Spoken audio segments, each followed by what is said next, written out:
Bonsoir à tous. Merci Emmanuel pour cette introduction. Je vais essayer d'être à la hauteur, mais je garantis rien. Je suis très heureuse d'être parmi vous ce soir, quoique fortement impressionnée et un peu stressée. Vous avez choisi de nous offrir ce prix et je vous en remercie du fond du cœur. Je suis à la fois fière de le recevoir et fière que le travail et l'engagement de cette fabuleuse équipe d'Amadiem soient reconnus. Et pourtant, Amadiem ne prône pas quelque chose de particulièrement bizarre ou d'excentrique. Aucune idée de génie. Mais seulement un appel à notre bon sens et un rappel que chaque être humain, même malade, reste une personne à part entière. Malheureusement, pour continuer à regarder la personne malgré la maladie, il nous faut parfois changer nos habitudes et nos façons de voir. Mais avant d'entrer dans le vif du sujet, je me présente. Blandine, 38 ans. Je suis mariée à un type super, Xavier, qui est là aujourd'hui, et l'heureuse maman de 3 enfants, de 11 et 8 ans. Et même si ce n'est pas très correct de le clamer, je suis très heureuse. Je suis aussi la fille de mon papa, Daniel, qui a 66 ans, et qui depuis 9 ans se bat contre ce qui a d'abord été diagnostiqué comme une maladie apparentée Alzheimer et qui a évolué vers un Alzheimer classique. Aujourd'hui, papa est en structure. Il ne parle plus, ne se nourrit plus seul et a perdu toute sa motricité. Papa est aujourd'hui totalement dépendant. Il y a 3 ans, on m'a annoncé qu'en digne fille de mon père, j'étais moi aussi atteinte de cette fameuse maladie apparentée Alzheimer.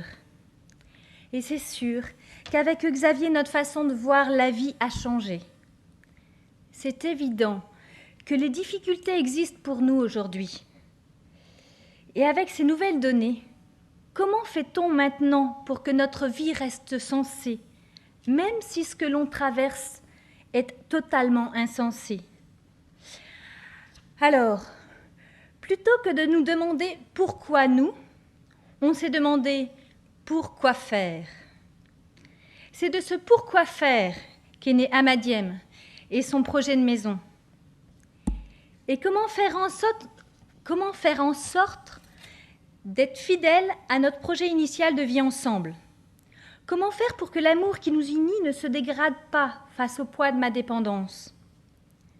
Je sais combien cette maladie pèse sur un couple, sur les enfants, et c'est la raison pour laquelle, très rapidement, j'ai demandé quelles étaient les solutions de placement pour moi plus tard.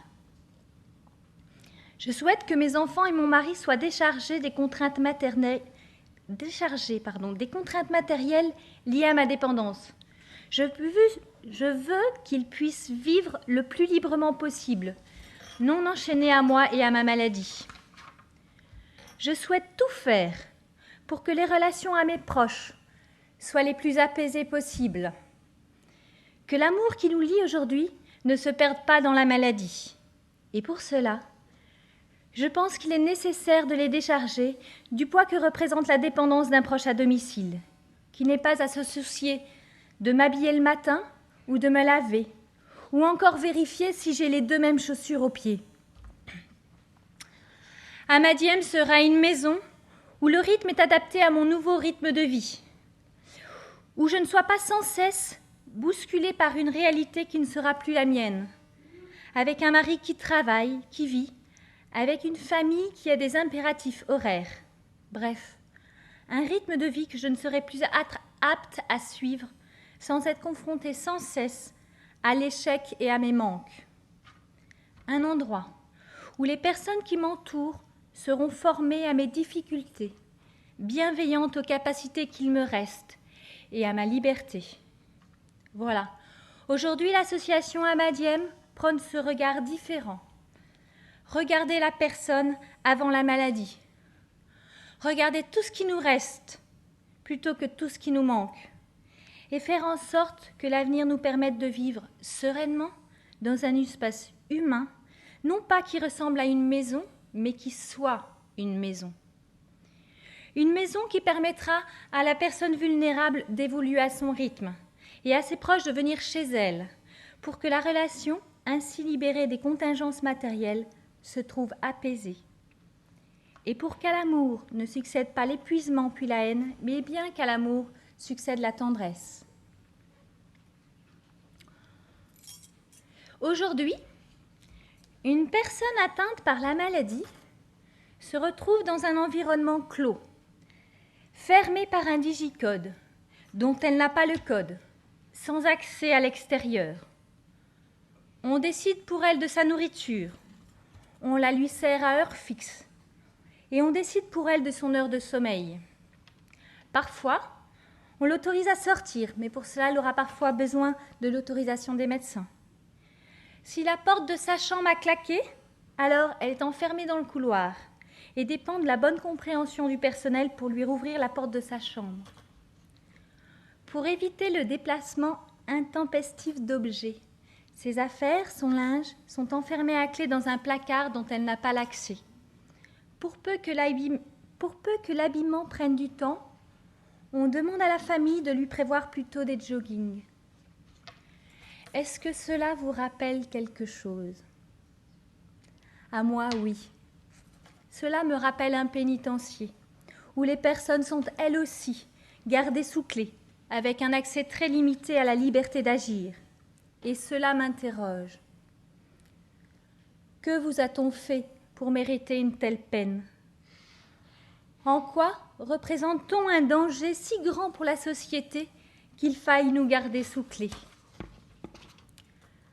Je sais bien que si l'on en vient à accepter cet inacceptable, si l'on en vient à accepter que notre parent soit ainsi sous clé, c'est parce que l'on peut craindre qu'il ne se perde. Mais in fine, ne le prive-t-on pas de tous ses droits sous prétexte qu'il est différent et que l'on a des difficultés à le comprendre ? Dès lors que vous êtes malade, votre vie se transforme en thérapie. Plus de cuisine, mais de la cuisinothérapie. Plus de musique, mais de la musicothérapie. Plus d'activité créative, mais de l'art-thérapie. Envie de caresser le chien ? Et vous voilà en train de faire de la zoothérapie. Que l'on soit bien clair, je n'ai absolument rien contre ces disciplines. Mais dès lors que l'on est malade, notre vie se transforme en thérapie. Et si on épluchait juste les légumes ensemble ? Et si vous nous proposiez juste d'écouter de la musique ensemble ? Pourquoi le fait que l'on soit malade nous enlève le droit à une vie normale ? Soyez assurés que dans la maison Amadiem, on vivra tout simplement le plus normalement possible. Et c'est déjà tout un programme en soi. Pour le repas, chacun participera à la mesure de ses possibilités et de ses envies. Et les blouses blanches resteront au vestiaire, évitant ainsi de nous rappeler sans cesse que nous sommes malades.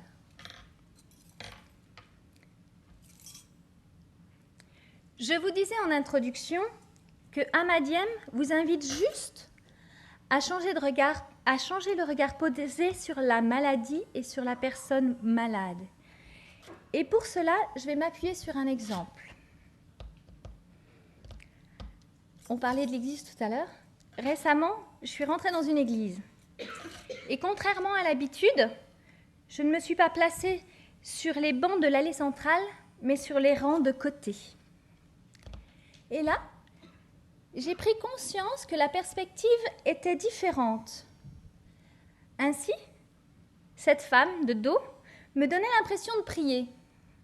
De côté, on s'aperçoit qu'elle prend des photos.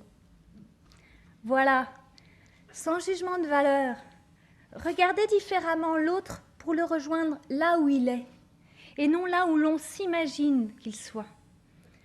Changer son regard sur le monde, c'est peut-être juste s'asseoir à une autre place que celle que l'on a l'habitude d'occuper. Regardez les choses et les personnes différemment. Amadiem vous invite à changer de chaise. Changer le regard que l'on porte sur la personne malade. La regarder en tant que personne, tout simplement. Et l'accompagner là où elle est et telle qu'elle est. Et l'accompagner à son rythme.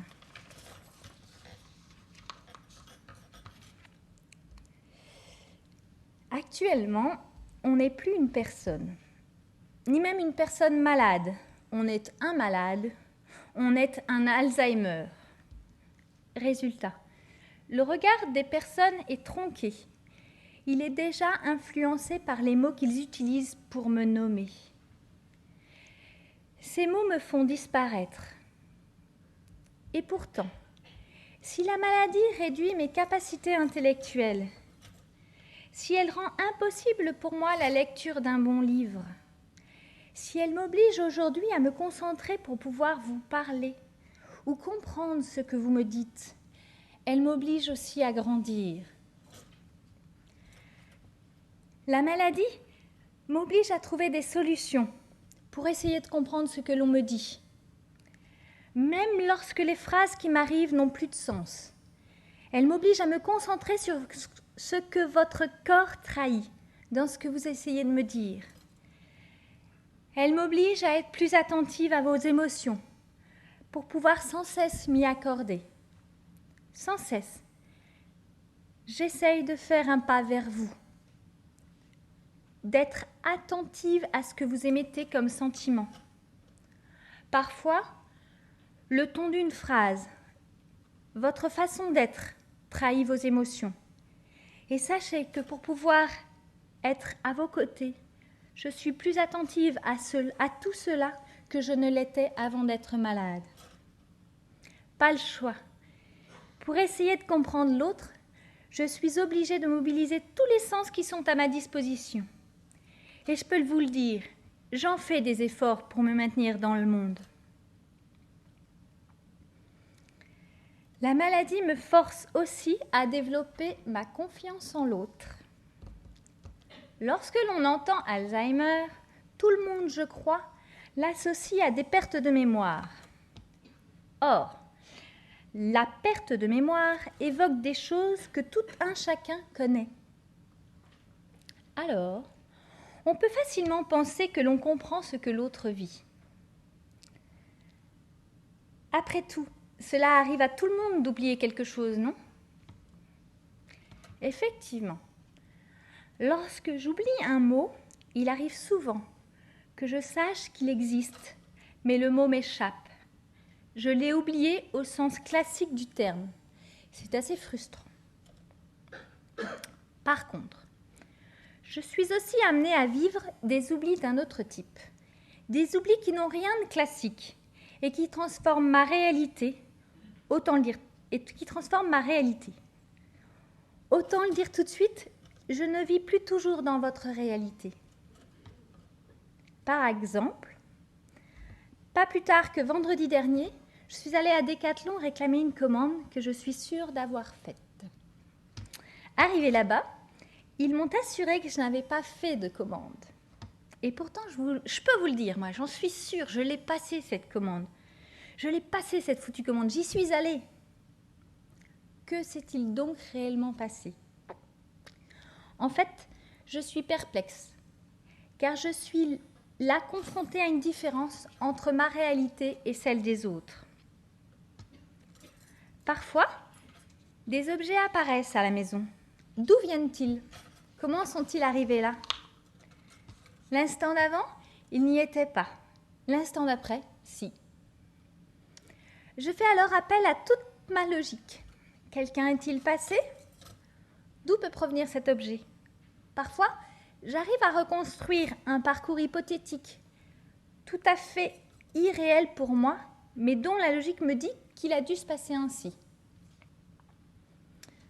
Ce sont juste des exemples pour essayer de vous faire sentir la différence entre un simple oubli et une réalité différente. Pour moi, je n'ai pas oublié. Pour moi, je ne l'ai pas vécu. Cette réalité est différente. Elle ne me rend pas forcément moins heureuse au quotidien. Sauf quand je suis persuadée que tel ami ne me donne plus de nouvelles, alors qu'il vient de téléphoner. À moi alors d'apprendre à poser les questions. Et à vous d'accepter cette différence. L'accepter en ayant conscience de la confiance qu'il faut que j'ai en vous pour effectivement accepter que si vous me dites avoir téléphoné, c'est que vous avez téléphoné. Même si je n'en garde aucun souvenir, même si pour moi cela n'a pas existé. Imaginez la confiance qu'il faut en l'autre pour se dire « je déconne peut-être ». Je dois donc modifier l'image que j'ai des événements ou des choses. Lorsque je reproche à ma meilleure amie de ne pas m'avoir annoncé une bonne nouvelle et qu'elle me dit me l'avoir dit, je dois lui faire confiance et arrêter de me faire confiance. Perdre confiance en soi et gagner confiance en l'autre. Avouer que l'exercice n'est pas forcément immédiat. Surtout quand il s'agit de le faire pour tous et non pas uniquement avec sa meilleure amie. Si demain, on vous annonce que le ciel est vert à pois rouge, saurez-vous faire suffisamment confiance à l'autre pour le croire, même si pour vous le ciel est bleu? Ne pensez-vous pas que vous direz plusieurs fois que le ciel est bleu avant de finalement dire que oui, il est vert à pois rouge? Et qu'il vous sera compliqué de retenir une telle information en si forte contradiction avec votre réalité intérieure. Ne risquez-vous pas d'être amené dans ce cas à défendre avec force, voire avec agressivité, votre réalité intérieure pour garder votre cohérence? Perdre confiance en ma réalité au profit de la réalité de l'autre. Partir du postulat que je fais plus confiance à l'autre qu'à moi-même. Vous en conviendrez quand même, c'est un exercice difficile. J'espère que les personnes qui m'entourent, et d'une manière générale, que l'entourage des personnes touchées par une maladie d'Alzheimer ou apparentée mesurent la chance qu'elles ont, la confiance dont elles font l'objet, qu'elles prennent conscience de cet exercice que nous faisons et s'émerveillent de cette confiance plutôt que de se désoler d'avoir à répéter, redire et réexpliquer les choses.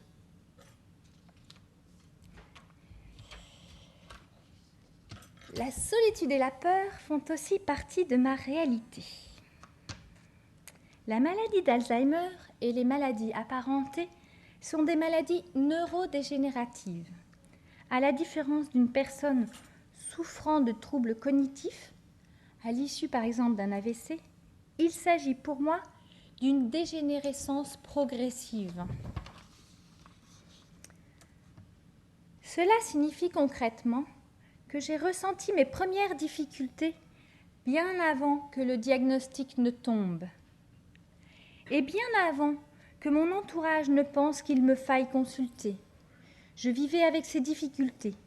Je me suis tout d'abord trouvé des excuses, la fatigue, le stress, la vie trépidante, un burn-out, bref, tout un tas d'excuses.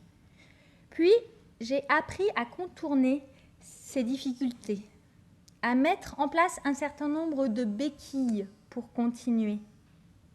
Progressivement, Xavier s'est rendu compte que quelque chose n'allait pas. Certaines familles qui sont touchées et que nous rencontrons avec Amadiem me disent « Il ne sait pas qu'il est malade. On ne veut pas lui donner le diagnostic, ce serait trop dur pour lui. » Ainsi, tout l'entourage est au courant.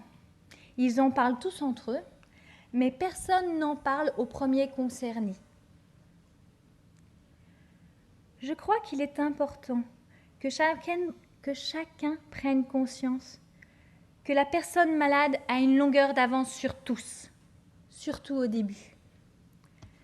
La maladie s'installe lentement et me laisse le temps de me rendre compte de ce qui m'arrive, d'en prendre la mesure, de comprendre les peurs de ceux qui m'entourent.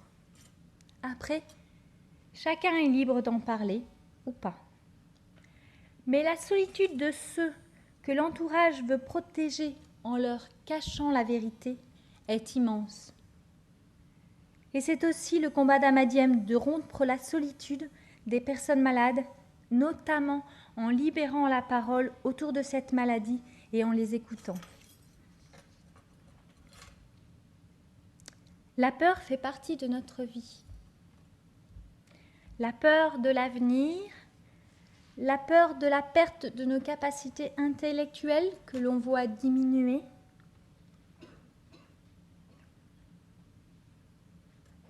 Ainsi, presque tous les malades jeunes avec qui j'ai été amenée à discuter, même ceux qui disaient ne pas être malades, m'avouaient souhaiter mettre fin à leur jour lorsque la maladie sera trop avancée.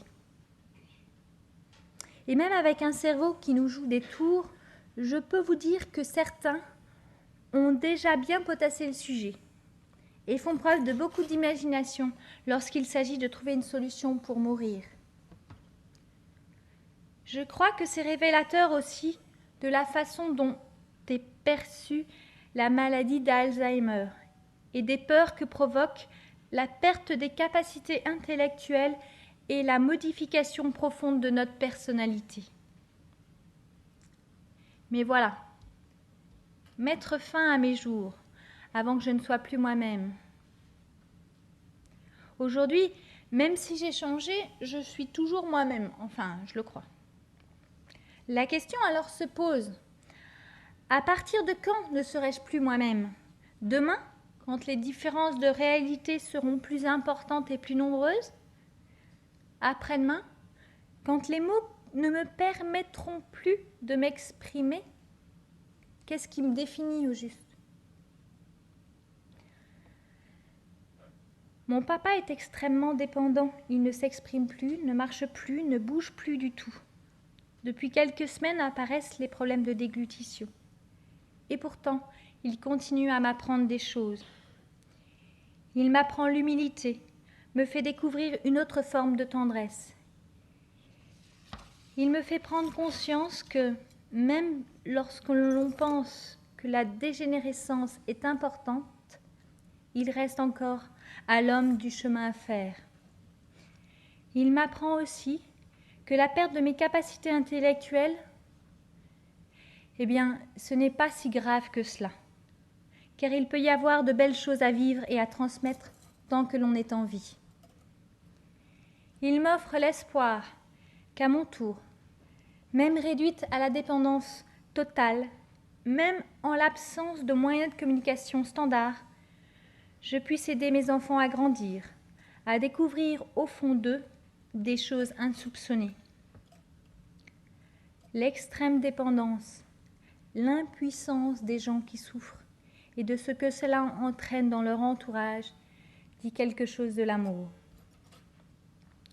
Du fond de son fauteuil, totalement immobile, alors même que je sais que c'est aussi comme cela que je risque d'évoluer, mon papa me fait grandir. Heureusement qu'il n'a pas mis fin à ses jours. Je ne sais pas comment j'aurais pu apprendre tout cela sans lui. Même si je sais qu'aimer, c'est aussi le laisser partir. C'est aussi pourquoi nous avons choisi d'intituler notre association Amadiem. Amadiem signifie « aime le jour ».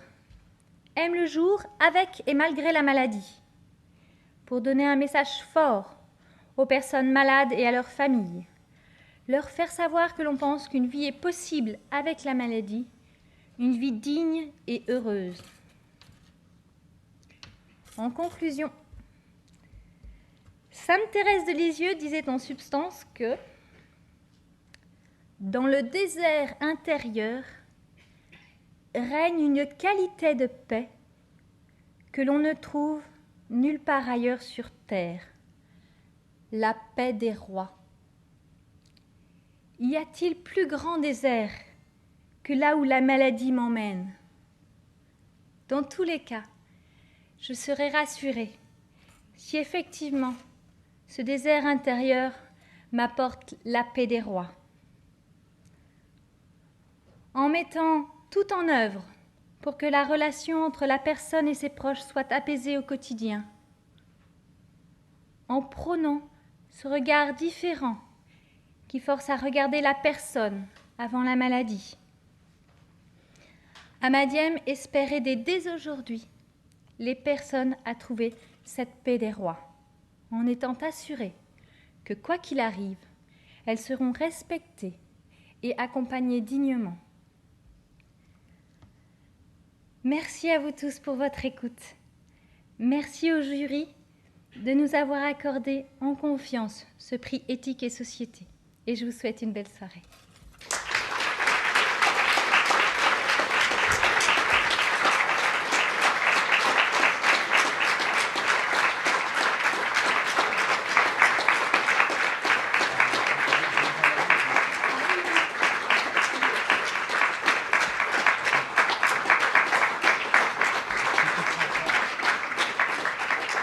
Et je vous avais dit que c'était un grand moment.